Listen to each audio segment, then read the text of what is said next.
Saudara-saudaraku sebangsa setanah air, pada saat ini mari kita bersama-sama mengorek kembali tentang peristiwa di seputar Indonesia setelah Indonesia merdeka.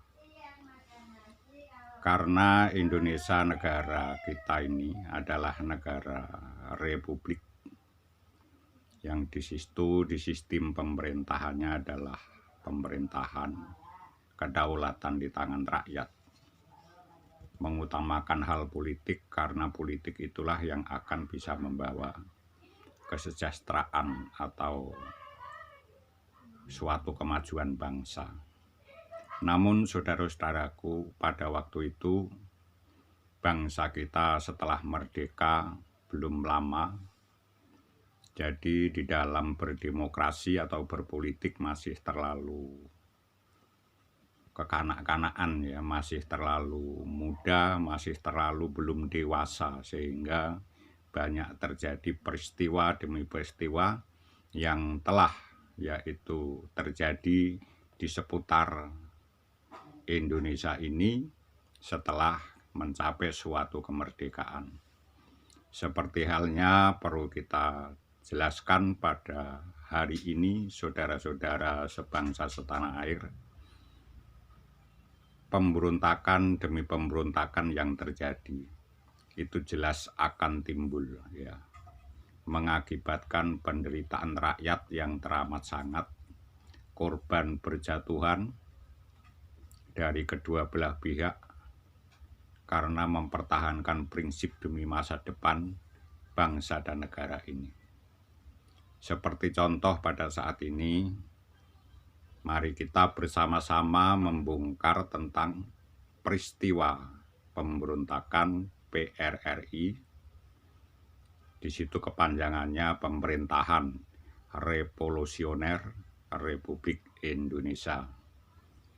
Gerakan pemerintahan daerah pertentangan dengan pemerintahan pusat yang dideklarasikan pada tanggal 15 Februari tahun 1958. Gerakan ini didahului oleh gerakan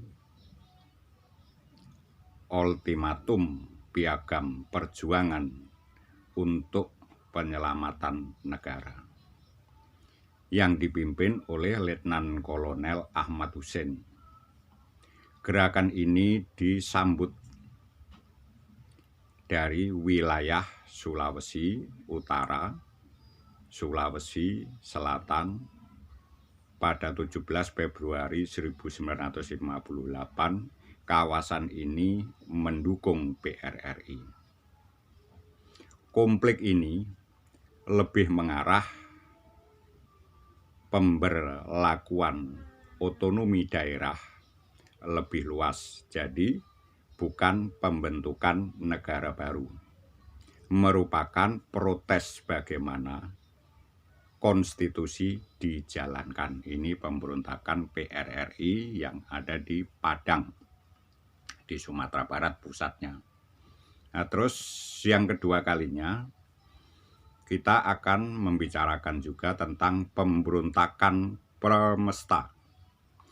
Pemberontakan Premesta, piagam perjuangan rakyat semesta, yang dalam kurung Premesta, di Makassar pada 2 Maret 1957. Dipimpin oleh Panglima Letnan Kolonel W.C. Sumual, memproklamasikan wilayah Sulawesi, Nusa Tenggara, Maluku.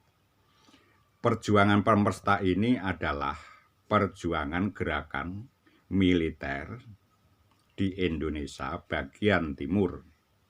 Gerakan ini dideklarasikan oleh pimpinan militer dan sipil pada tanggal 2 Maret 1957. Mulanya gerakan ini berada di Makassar, yang pada waktu itu ibu kota Sulawesi. KTT atau kawasan timur Indonesia pada masa Hindia Belanda meliputi Sulawesi, Papua, Kepulauan Maluku, Kepulauan Nusa Tenggara bergabung dalam satu provinsi, ibu kotanya di Makassar. Jadi kedua-keduanya pemberontak ini, PRRI maupun Premsta, itu satu perjuangan di dalam kelompok mereka, yang PRRI adalah suatu perjuangan yang ada di Pulau Sumatera, yang Premsta suatu perjuangan yang ada di pusat di Sulawesi. Jadi saudara-saudara sebangsa setanah air, gerakan ini bermula dari reuni divisi Banteng di Padang tanggal 20 sampai 25 November 1956. Dibentuk Dewan Banteng dipimpin oleh Kolonel Ahmad Hussein. Gagal pada waktu itu. Terus pada tanggal 20 Desember 1956 merebut kekuasaan gubernur yang ada di Padang, yaitu pemerintahan yang sah ada di Provinsi Padang, kelompok Muhammad Hussein itu,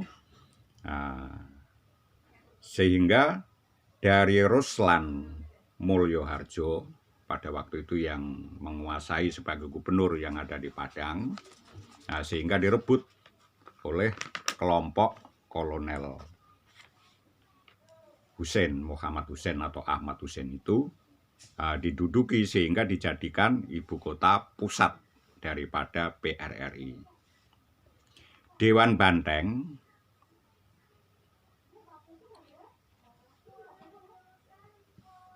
yang ada di Sumatera Barat dipimpin oleh Letnan Kolonel Ahmad Hussein. Terus Dewan Gajah di Sumatera Utara dipimpin oleh Letnan Kolonel Maludin Simbolon. Dewan Garuda dipimpin oleh Slamet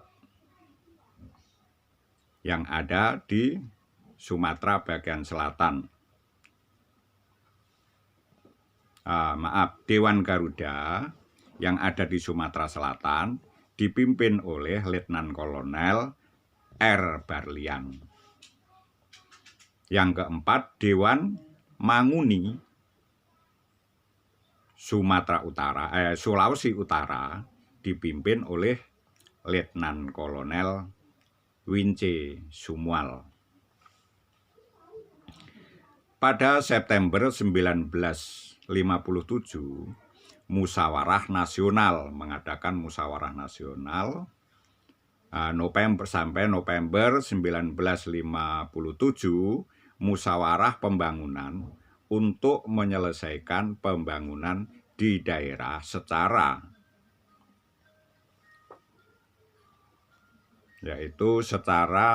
integral tetap gagal. Semakin keadaan memanas. Jadi pada waktu itu pemerintahan pusat telah mengadakan musyawarah secara nasional untuk membahas tentang gejolak yang ada di daerah Sulawesi atau Indonesia bagian timur, yang ada di daerah Indonesia bagian barat, khususnya yang ada di Pulau Sumatera. Tuntutan demi tuntutan, hal itu semakin memanas, maka pemerintah pusat mengambil keputusan untuk mengadakan musyawarah nasional membahas tentang yaitu pemerataan pembangunan di daerah secara yaitu integral tetap gagal. Semakin memanas keadaannya. Jadi selanjutnya Letnan Kolonel Ahmad Hussein rapat raksasa di dalam kabinet Juanda menyerahkan pada presiden dalam 5 kali 24 jam kembali pada konstitusi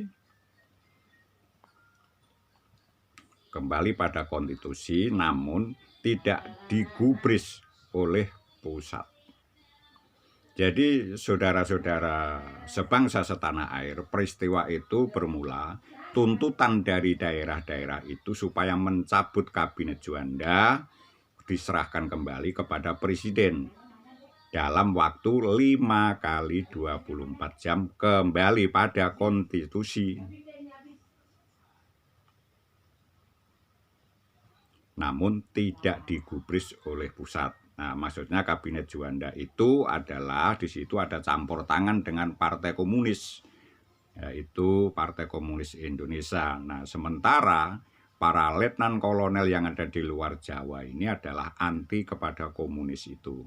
Tetapi saking kuatnya pengaruh komunis pada waktu itu sehingga tidak digubris apa yang menjadi yaitu usulan atau peringatan daripada letnan kolonel yang ada di daerah-daerah itu.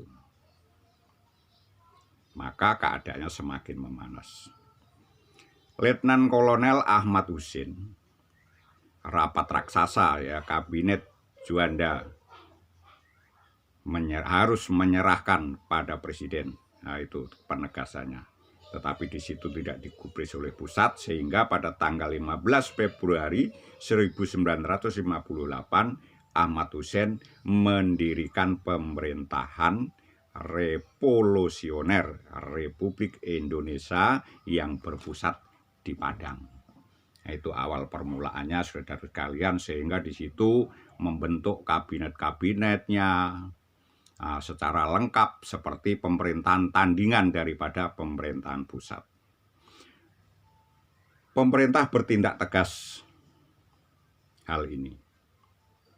Dinyatakan separatis karena melanggar undang-undang. Ya, memang betul saudara-saudaraku sebangsa setanah air, bila ada suatu gerakan membentuk pemerintahan baru, pemerintah di dalam pemerintah, pemerintahan di dalam negara yang lain, itu jelas sesuai dengan Undang-Undang Dasar 1945 itu adalah sebagai separatis atau suatu pemberontak karena melawan pemerintah yang sah. Lalu melancarkan operasi besar-besaran pemerintah pusat untuk menumpas yaitu para gerombolan-gerombolan atau para pendiri-pendiri pemerintahan tandingan itu. Nah, sehingga pemerintah mengutus dalam operasi itu ada 5 hal operasi ya. 1, operasi tegas dengan sasaran Riau. 2, operasi 17 Agustus di bawah pimpinan Kolonel Infanteri Ahmad Yani. Terus ketiga, operasi Sabta Marga. Yang keempat, operasi Sadar di bawah pimpinan Letnan Kolonel Infanteri Ibnu Sutopo. Yang kelima, operasi Merdeka di bawah pimpinan Letnan Kolonel Infanteri Rukmito Hendroningrat. Pada tanggal 29 Mei 1961, Ahmad Husin menyerah bersama pengikutnya sekitar 24.500 orang yang bergerak menjadi pemerintahan tandingan, menteri-menteri, pegawai-pegawai, penjabat-penjabatnya pada tanggal 29 Mei 1961 itu menyerah. Jumlah keseluruhan ada 24.500 orang. Nah, itu saudaraku sebangsa setanah air. Saudara-saudaraku sebangsa setanah air. Di dalam pemerintah mengerahkan yaitu bertindak tegas untuk menumpas para pemberontak itu. Di situ banyak sekali pertempuran di setiap wilayah daerah, di daerah Sulawesi maupun Maluku maupun Sumatera. Begitu banyak sekali korban bergelimpangan dari kedua belah pihak, saudara-saudara, termasuk warga masyarakat sipil. Kurang lebih di dalam catatan sejarah pemberontakan Permesta maupun pemberontakan PRRI itu menelan korban tidak kurang atau kurang lebih 10.500-an jiwa. Nah itu saudara-saudaraku sekalian, tebusan yang teramat sangat. Kenapa begitu kuatnya kelompok-kelompok yaitu yang dibentuk oleh Ahmad Hussein maupun Sumual yang ada di Sulawesi? Karena di situ ada campur tangan dari pihak luar negeri, antara lain dari pihak Amerika. Karena Amerika membenci negara-negara yang bersifat komunis, itu anti Amerika, sehingga karena negara Indonesia komunis termasuk marak pada waktu itu, dia ikut mengendalikan pemerintahan yang ada di pusat, sehingga Amerika membantu apa yang menjadi prinsip daripada pemberontakan-pemberontakan yang dilakukan oleh Sumual maupun Hussein. Maka di situ saking kuatnya sehingga ada bantuan pesawat tempur dari Amerika, dan di situ dibuktikan yaitu pilot daripada pesawat tempur yang ditembak jatuh di Maluku ternyata pilotnya orang dari Amerika. Nah, disitulah diketahui, bisa dibuktikan memang ada campur tangan dari Amerika. Maka di situ agak kesulitan pemerintah pusat untuk menumpas daripada para pemberontak sehingga banyak sekali korban yang berjatuhan. Nah, maka saudara-saudaraku sebangsa setanah air, kenapa hal itu bisa ditumbangkan oleh pemerintah pusat? Karena saudara-saudaraku, atas izin Tuhan Yang Maha Esa atau Allah Subhanahu wa Ta'ala tidak mengizinkan seorang pemberontak yang akan yaitu memecah belah daripada NKRI. Karena pada dasarnya awal kehidupan bangsa bernegara ini adalah diciptakan oleh Tuhan yang berbeda-beda. Maka saudara-saudaraku, setiap pemberontakan sekuat apapun itu pasti mengalami suatu kegagalan. Jadi itu untuk yaitu pengertian, untuk yaitu pertimbangan daripada bangsa generasi ke generasi. Marilah kita bersama-sama untuk mematuhi Undang-Undang Dasar 1945 maupun dasar negara kita Pancasila, supaya hidup kita ini damai sejahtera. Jadi saudara-saudara sebangsa setanah air, kalau kita menyimak peristiwa demi peristiwa yang telah terjadi seperti pemberontakan PRRI, pemberontakan Permesta, pemberontakan Musa, PKI Madiun, pemberontakan Kartosuwiryo, DI Darul Islam yang ada di Jawa Barat, itu suatu teladan yang tidak bisa kita jadikan contoh. Karena hal itu isinya hanya mau merusak persatuan dan kesatuan Republik Indonesia ini. Maka saudara-saudara sebangsa setanah air, sengaja hal ini kami ungkap kembali, kita ungkap kembali supaya kita sebagai bangsa generasi ini bisa berpikir dengan jernih untuk mempersatukan dan kesatuan bangsa ini supaya bisa hidup makmur generasi ke generasi. Karena Indonesia adalah suatu negara yang dianugerahi oleh Tuhan Yang Maha Esa, adalah subur makmur, kaya sumber daya alam. Tinggal tergantung kita, mari bersama-sama membangun sumber daya manusia ini supaya kita bisa melanjutkan apa yang menjadi cita-cita generasi tua kita yang untuk merintis kemerdekaan pada awal itu yang dipimpin oleh Pak Soekarno maupun Hatta. Terima kasih, inilah suatu cuplikan yang singkat tentang pemberontakan yang ada di PRRI maupun di Permesta. Ternyata banyak, yaitu sekali memakan korban dari pihak pejuang, tentara maupun rakyat sipil, kurang lebih 10.500 korban. Nah, itu saudaraku sekalian, mari kita merenungkan kembali peristiwa demi peristiwa yang telah terjadi pada masa lalu. Benar dan salah Anda pikir sendiri. Terima kasih.